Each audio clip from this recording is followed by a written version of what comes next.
Hi, this is Allison Rozelle, also known as Coach Roz. At the time of this recording, it is Easter Sunday, so therefore I did not do a live session on Facebook. So I decided to go ahead and just do a video to go in conjunction with my blog post. And I got the inspiration for this post early, early this morning. And it just was me reflecting on Easter.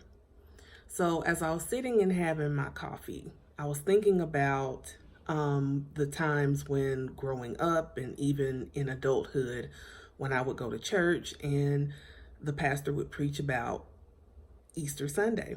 And Easter in the Christian belief is to celebrate the life, death, and resurrection of Jesus Christ. So to me, there are a lot of lessons that can be taken from that experience. But as I was reflecting this morning, I was sitting and thinking, I was like, wow, there's definitely a message in that, no matter how you look at it, and really no matter what your belief systems are. So I was scrolling through Facebook and I was seeing all the happy Easter and happy Resurrection Day posts, and I started thinking about those sermons. And then I also started thinking about my personal starting over story. And I'm entitling this message, "What has to die in you for you to live?" Let me just say that. What has to die in you for you to live? So what I started doing was I sat down and I made some notes and I started thinking about what I had to do in my own personal journey in order for me to live my life. Because as it is preached that Christ came to give us life and to give it to us more abundantly. So am I living my most abundant life? And what needs to happen in order for me to get there? So here are the 5 things in me that I know probably affect you as well that had to die in order for me to live.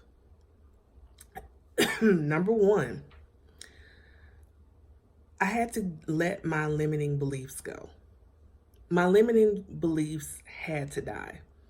And your limiting beliefs actually are those beliefs that are passed on to you either from a familial standpoint, cultural standpoint, environmental.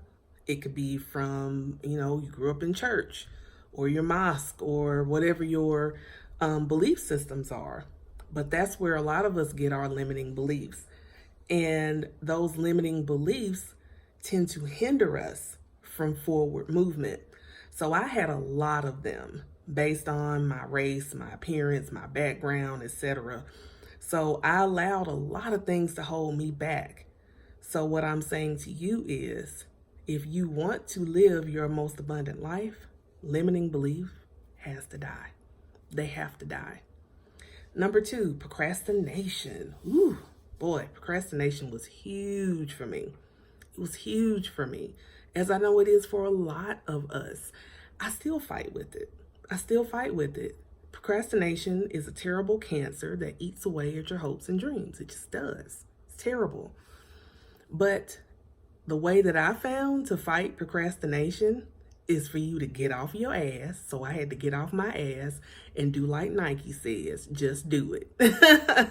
So whatever your it is, just do it. Number 3, imposter syndrome or inner bully, or kind of a meshing of both. That was my second biggest issue. Because I felt like, who am I to teach other women how to live, how to love themselves, how to walk in faith, how to find their purpose, how to do anything, basically? Because I looked at myself as damaged, flawed, unworthy, and just not worth this calling that I know I have on my life. And this is as if God ever had any doubt of my capabilities, or ever questioned whether I should or shouldn't do this. Because, hello, he's the one that gave me the purpose. So if he's cool with it and he's not in doubt, why am I in doubt? Imposter syndrome, inner bully, get you every time. Got to kill that sucker. So to walk in your abundant life, for you to live in your new renewed life, that has to die. The inner bully has to die. And I have a copy of a letter that I wrote to my inner bully that I'm sharing with you that is attached to the blog post. So click on the link and you can get that. Number 4, people pleasing. Oh boy, people pleasing. This is another self-sabotaging behavior that so many of us suffer from because we want to please others. We live to please other people, especially our loved ones. Our loved ones, we want them to be happy for us. We want them to be proud of us. We want them to be able to, go at a girl or whatever. So it's perfectly natural. We want to make our parents proud. We want to make our kids proud, our siblings, our friends, our spouses, everybody that's near and dear to us. We want them proud.